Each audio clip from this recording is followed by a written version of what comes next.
Perjalanan batin menyatu dengan akar sejarah. Itulah Sangkara Niskala.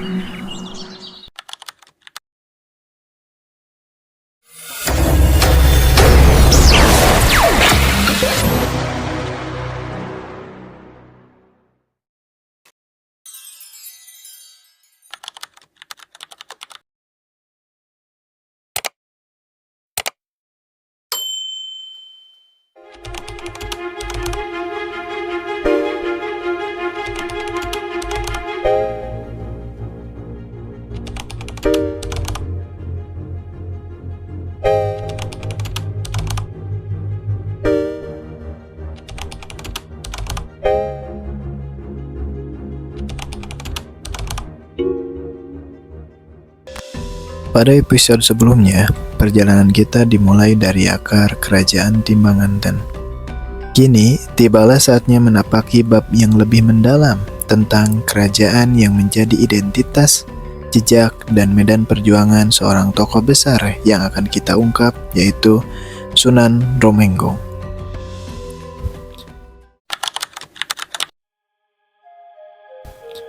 Sunan Romenggong dikenal dengan banyak nama, yaitu Prabu Jayakusuma, Rakyan Layaran Wangi, Gagak Rancang, Jaya Permana, bahkan dalam beberapa naskah disebut Sunan Umbuluwar Santoan Singandaru.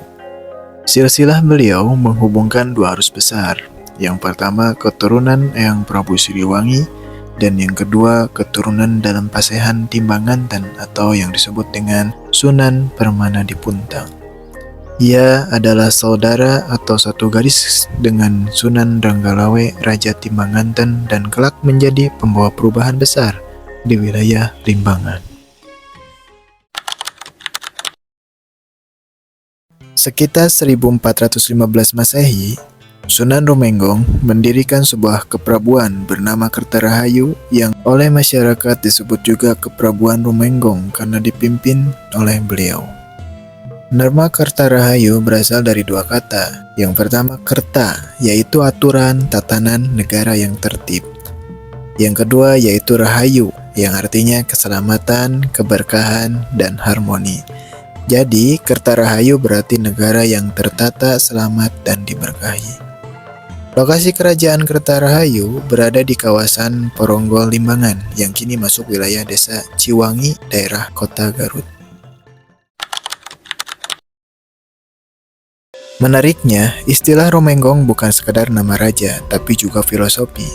Kata Romenggong berarti anggang, renggang, atau jauh dari pusat. Dengan kata lain, Keprabuan Romenggong berdiri jauh dari pusat Pajajaran dan Galuh, namun tetap menjadi bagian dari jaringan politik Sunda kala itu. Ini menjelaskan mengapa Limbangan, meski jauh dari pusat kerajaan besar, memiliki penguasa yang kuat, mandiri, dan diakui. Pada masa itu, politik Nusantara sedang bergeser. Pajajaran pada masa itu mulai melemah, sehingga Islam tumbuh dengan pesat dari arah Cirebon dan Banten. Kertarahayu berada di tepat tengah-tengah arus perubahan. Yang menarik, Sunan Romenggong tidak menentang Pajajaran meski ia berdarah Siliwangi, dan tidak menentang Islamisasi meski masih kuat tradisi Sunda Buhu. Ia memilih jalan tengah yang damai sebagaimana ajaran Tritangtu di Buana, yaitu Resi Ratu Rama, ulama, pemimpin, rakyat. Inilah sebabnya ia disebut Rakyan Layaran Wangi, seorang pemimpin harum budinya bukan hanya jagoan politik. Sunan Romenggong memiliki keturunan yang kelak menjadi pemimpin di berbagai wilayah Priangan. Antara lain, yang pertama yaitu Prabu Mundingwangi atau Sunan Cisorok, penguasa yang memindahkan pusat daya Manggung dan menjadi raja berikutnya. Yang kedua, Nyi Putri Buniwangi atau Rambut Kasih, tokoh perempuan penting yang menikah dengan Prabu Layakusuma, keturunan Sri Baduga Maharaja. Yang ketiga, Dalem Emas atau Sunan Bunikasih, dipercaya memimpin wilayah pegunungan ke daerah timur. Keturunan Romenggong inilah yang akhirnya melahirkan tokoh besar lain, yaitu Prabu Wijayakusuma atau Sunan Cipancar, yang disebut juga dengan Adipati Limbangan pada masa Cirebon dan Mataram. Dengan kata lain, Kartarahayu adalah rumah asal para pemimpin besar di Priangan. Dari wawancara juru kunci dan naskah lokal Sunan Romenggong, kita bisa menggambarkan beliau sebagai berikut. Yang pertama, yaitu pemimpin yang lembut tapi tegas. Yang kedua, penyebar Islam yang tidak memaksa. Yang ketiga, ahli tata negara Sunda Buhun. Yang keempat, tokoh yang dihormati baik oleh masyarakat adat maupun pemuka Islam.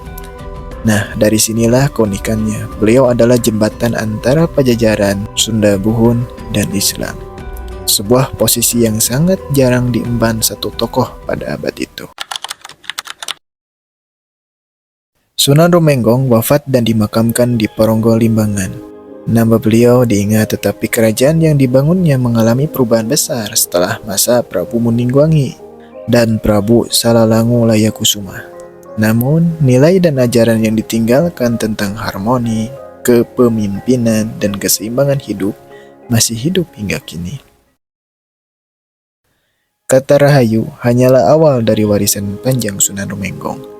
Pada episode selanjutnya, kita akan masuk ke naskah-naskah tua seperti Babar Limbangan yang memuat kisah-kisah yang lebih simbolik, spiritual, dan penuh makna tersembunyi. Tetaplah bersama kami di Sangkara Niskala, karena setiap episode akan membuka satu lapisan sejarah yang selama ini tersamarkan. Jangan lupa subscribe dan aktifkan loncengnya, dan ikuti setiap episode dalam playlist ini agar kamu tidak kehilangan satupun dari apa? Dari potongan cerita penting dalam perjalanan sejarah kita.